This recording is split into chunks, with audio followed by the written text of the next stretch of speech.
আমি আবারও বলি, নির্দলীয় সংগঠন বাংলাদেশ চলচ্চিত্র উন্নয়ন forum, Bangladesh film development forum সকল চলচ্চিত্র সংগঠন ও চলচ্চিত্র সংশ্লিষ্ট সকলের দীর্ঘদিনের দাবি নিয়ে অন্তর্বর্তী সরকারের নিকটে চলচ্চিত্রের সামগ্রিক সমস্যা তুলে ধরে সমস্যা সমাধানের সম্ভাব্য উপায় সম্পর্কে অবগত করার জন্য 21 দফা ম্যানিফেস্টো ঘোষণা করছে।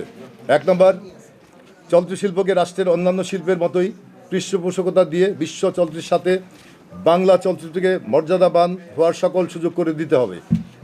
সরকারিভাবে চলচ্চিত্রকে শিল্প হিসাবে ঘোষণা করা হলেও অদ্যাবধি আমরা চলচ্চিত্র শিল্প হিসাবে সুযোগ সুবিধা পাইনি। অবিলম্বে চলচ্চিত্র শিল্পকে শিল্প হিসেবে বাস্তবায়ন করতে হবে। 2 নম্বর, চলচ্চিত্র প্রযোজক, পরিচালক, শিল্পী, কলাকুশলীর মর্যাদা যথাযথভাবে বাস্তবায়ন করতে হবে। রাষ্ট্রীয় সকল সাংস্কৃতিক কর্মকাণ্ডে অগ্রাধিকারের ভিত্তিতে সুযোগ সুবিধা দিতে হবে।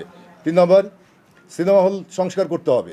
পাশাপাশি সরকারিভাবে সিনেমা হল, সিনেপ্লেক্স নির্মাণ করে বাৎসরিক ভাড়ায় টেন্ডারের মাধ্যমে প্রদর্শকদের ভাড়া দিতে হবে। সিনেমা হল নির্মাণ আইনের যে বেড়াজাল আছে তা সংস্কার করে চলচ্চিত্র ব্যবসা বান্ধব করতে হবে। প্রত্যেক জেলায় সরকারি অর্থায়নে কমপক্ষে একটি করে সিনেপ্লেক্স নির্মাণ করতে হবে। 4 নম্বর, টিকেটিং ও সেন্ট্রাল সার্ভার করতে হবে সরকারিভাবে। সিনেমায় এক্সপোর্টের ক্ষেত্রে ব্যাড ট্যাক্স রেওয়ায়তি দিতে হবে। 5 নম্বর, বাংলাদেশ চলচ্চিত্র সার্টিফিকেশন বোর্ডে যোগ্য ব্যক্তিদের নিয়োগ দিয়ে সুষ্ঠু ও সুন্দরভাবে সার্টিফিকেশন করতে হবে। সনদ বিতরণে বিলম্ব করা যাবে না। রাজনৈতিক প্রতিহিংসা চলচ্চিত্র সনদ আটকিয়ে রাখা যাবে না। সার্টিফিকেশন বোর্ডের সদস্য নির্বাচন করার আগে সম্ভাব্য সার্টিফিকেশন বোর্ড সদস্যদের নামের তালিকা প্রকাশ করতে হবে। সেখান থেকে যারা সমালোচনার ঊর্ধ্বে থাকবেন তারাই কেবল চলচ্চিত্র সার্টিফিকেশন বোর্ডের সদস্য হবেন। 6 নম্বর, জাতীয় চলচ্চিত্র পুরস্কারের জুরি বোর্ড নিরপেক্ষ হতে হবে। পুরস্কারের শর্ট লিস্ট আগেই প্রকাশ করতে হবে, যাতে পুরস্কার প্রাপ্তির পরে সমালোচনা না হয়। জুরি বোর্ড গঠনের আগে চলচ্চিত্রের বিভিন্ন সংগঠন থেকে গ্রহণযোগ্য জুরি বোর্ড সদস্যদের নামের প্রস্তাবনা আহ্বান করে জাতীয় চলচ্চিত্র পুরস্কার জুরি বোর্ড গঠন করতে হবে। 7 নম্বর, চলচ্চিত্র অনুদান নিরপেক্ষ হতে হবে। অনুদান কমিটির সদস্যদের একটি প্রাথমিক তালিকা প্রকাশ করতে হবে।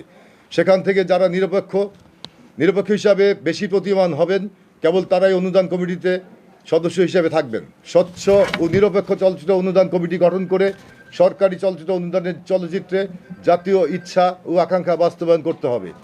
8 নম্বর, চলচ্চিত্র অনুদানের জন্য মনোনীত চিত্রনাট্যের শর্ট লিস্ট প্রকাশ করতে হবে। শর্ট লিস্টে স্থান পাওয়া চলচ্চিত্র পরিচালক ও প্রযোজককে স্পেসিং করতে হবে। সেখানে জুরি কমিটির পাশাপাশি একটি বেসরকারি অবজারভার কমিটি থাকবেন। চলচ্চিত্রের বিভিন্ন সংগঠন ঐক্যমতে অবজারভার কমিটি গঠন করবেন। মন্ত্রিপরিষদ সচিব বা তার মর্যাদার কোনো কর্মকর্তা সহ একজন পরিচালক ও একজন প্রযোজক, মোট 3 সদস্য বিশিষ্ট একটি উপদেষ্টা কমিটি গঠন করবে তথ্য ও সম্প্রচার মন্ত্রণালয়। উপদেষ্টা কমিটির দায়িত্ব হবে অনুদান কমিটি এবং বেসরকারি অবজারভার কমিটির ফলাফল মিলে দেখবেন। ফলাফলে অসঙ্গতি পেলে উভয় কমিটির থেকে ব্র্যাকেটে অনুদান কমিটি এবং অবজারভার কমিটি আলাদা আলাদা ব্যাখ্যা নেবেন। তারপরে উপদেষ্টা কমিটি চলচ্চিত্র অনুদান ঘোষণা করবেন। চলচ্চিত্র অনুদান কমিটি অনুদান ঘোষণা করতে পারবে না। জনগণের অর্থে প্রতিটি পয়সা যথাযথ বাস্তবায়ন করতে হবে মানসম্পন্ন অনুদানে চলচ্চিত্র নির্মাণের মাধ্যমে। 9 নম্বর, প্রকৃত প্রযোজক ও পরিচালক ছাড়া কাউকে চলচ্চিত্র অনুদান প্রদান করা যাবে না। কোনো প্রযোজক অনুদান প্রাপ্তির জন্য ইতিপূর্বে কমপক্ষে একটি চলচ্চিত্র নির্মাণ করেছেন এই মর্মে সেন্সর সনদ, সার্টিফিকেশন সনদ জমা দিতে হবে। একইভাবে কোনো পরিচালক অনুদান গ্রহণের আগে কমপক্ষে একটি চলচ্চিত্র নির্মাণ করেছেন সেই প্রমাণস্বরূপ সেন্সর সনদ, সার্টিফিকেশন সনদ জমা দিতে হবে। পূর্ণদৈর্ঘ্য চলচ্চিত্রের অনুদানের জন্য পূর্ণদৈর্ঘ্য, স্বল্পদৈর্ঘ্য চলচ্চিত্রের জন্য স্বল্পদৈর্ঘ্য চলচ্চিত্র সনদ জমা দেওয়ার বিধান নীতিমালায় যুক্ত করতে হবে।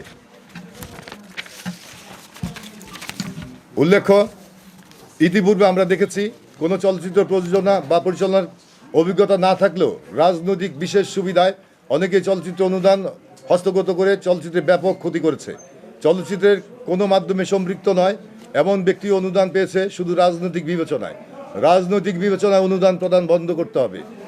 10 নম্বর, বাংলাদেশ চলচ্চিত্র ও টেলিভিশন ইনস্টিটিউটে 4 বছর মেয়াদী চলচ্চিত্র বিষয়ে স্নাতক, 1 বছর মেয়াদী স্নাতকোত্তর ডিগ্রি চালু করতে হবে। 3 বছর মেয়াদী ডিগ্রি কোর্স চালু করতে হবে ছুটির দিন অথবা সান্ধ্যকালীন অনিয়মিতদের জন্যে। চলচ্চিত্র শিক্ষক, প্রশিক্ষক হিসাবে পেশাদার অভিজ্ঞ চলচ্চিত্র পরিচালক, শিল্পী, প্রযোজকদের নিয়োগ দিতে হবে।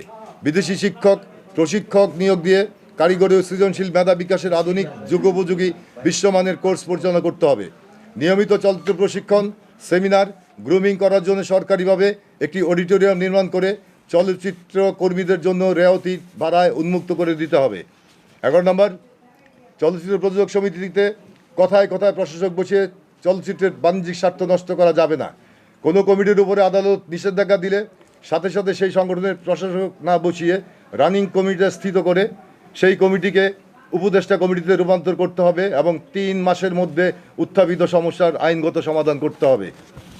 12, বাংলাদেশ চলচ্চিত্র শিল্পী কল্যাণ ট্রাস্ট পরিচালনা করার জন্য ট্রাস্টি বোর্ড গঠন করতে পেশাদার অভিজ্ঞ চলচ্চিত্র শিল্প সংশ্লিষ্টজনদের মধ্য থেকে সিনিয়রদের ভিত্তিতে ট্রাস্টি বোর্ড গঠনের আগেই বোর্ডের সদস্যদের শর্ট লিস্ট প্রকাশ করতে হবে এবং চলচ্চিত্রের অংশীজন সংগঠনগুলির মতামতের ভিত্তিতে নিরপেক্ষ ট্রাস্টি বোর্ড গঠন করতে হবে। প্রকৃত আর্থিক অসচ্ছলরাই যেন আর্থিক সুবিধা পায় সেটি নিশ্চিত করতে হবে। অন্যান্য সুযোগ সুবিধা সকল শ্রেণী কলা কুশলীদের জন্য সংরক্ষণ করতে হবে। 13 নম্বর, চলচ্চিত্র প্রযোজক চলচ্চিত্র নির্মাণ কাজে আর্থিক সমস্যার সম্মুখীন হলে ফিল্মের সত্ত্ব জামানত হিসেবে রেখে ব্যাংক লোন যেন নিতে পারেন চলচ্চিত্র নীতিমালায় সেই বিধান অন্তর্ভুক্ত করতে হবে।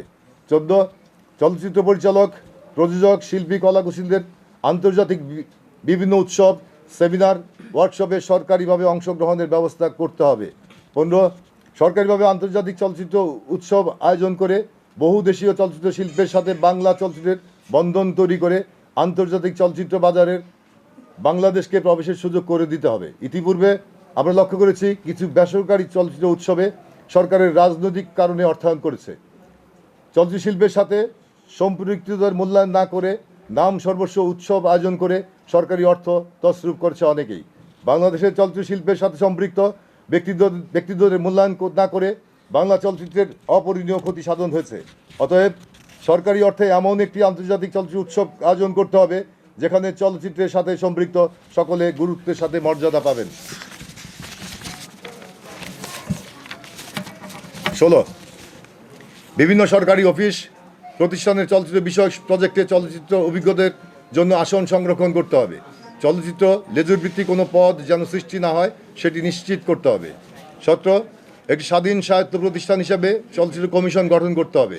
সেই কমিশন চলচ্চিত্রের বিভিন্ন প্রতিষ্ঠান, বিএফডিসি, চলচ্চিত্র সার্টিফিকেশন বোর্ড, ফিল্ম আর্কাইভ, চলচ্চিত্র প্রকাশনা অধিদপ্তর, বাংলাদেশ চলচ্চিত্র টেলিভিশন ইনস্টিটিউট সহ চলচ্চিত্র বিষয়ক সকল প্রতিষ্ঠান তদারকি করে দুর্নীতি, স্বজনপ্রীতিমুক্ত চলচ্চিত্র শিল্প পরিবেশ নিশ্চিত করতে ভূমিকা রাখবে। 18, চলচ্চিত্রের সাথে সম্পৃক্ত পরিচালক, শিল্পী, কলাকুশলীদের মধ্যে যারা ভূমিহীন তাদের জন্য একটি চলচ্চিত্র আবাসিক পল্লী নির্মাণ করে আবাসনের ব্যবস্থা করতে হবে। 19, বিএফডিসিকে যুগোপযোগী ও আধুনিক করতে হবে। চলচ্চিত্র নির্মাণ কাজে ব্যবহৃত যন্ত্রপাতি বিভিন্ন বেসরকারি প্রতিষ্ঠানের থেকে কম মূল্যে ভাড়া দিতে হবে। বিএফডিসির কর্মচারীদের বেতন ভাতা প্রদানে বিলম্ব না করে যথাসময়ে প্রদান করতে হবে। বিএফডিসিতে পেশাদার চলচ্চিত্র সাংবাদিকদের পেশাগত দায়িত্ব পালনে সুযোগ সুবিধা নিশ্চিত করতে হবে।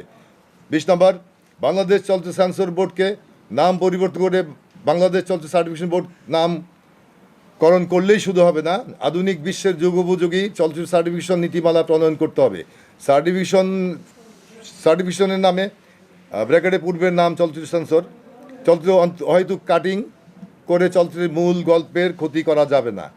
চলচ্চিত্র এবং ওয়েব ফিল্ম এবং সার্টিফিকেশনে গ্রেডিং পদ্ধতি প্রণয়ন করে প্রাপ্তবয়স্ক, অপ্রাপ্তবয়স্ক ক্যাটাগরি করার বিধান করতে হবে। বিশ্ব চলচ্চিত্রের সাথে বাংলাদেশের চলচ্চিত্রের প্রতিযোগিতা টিকে থাকার জন্য সার্টিফিকেশন নীতিমালা আধুনিক করতে হবে। 21 নম্বর, বর্তমান চলচ্চিত্র সার্টিফিকেশন বোর্ড এবং চলচ্চিত্র পুরস্কার জুরি বোর্ড বাতিল করে সম্পূর্ণ নিরপেক্ষ চলচ্চিত্র সার্টিফিকেশন বোর্ড এবং চলচ্চিত্র পুরস্কার জুরি বোর্ড গঠন করতে হবে।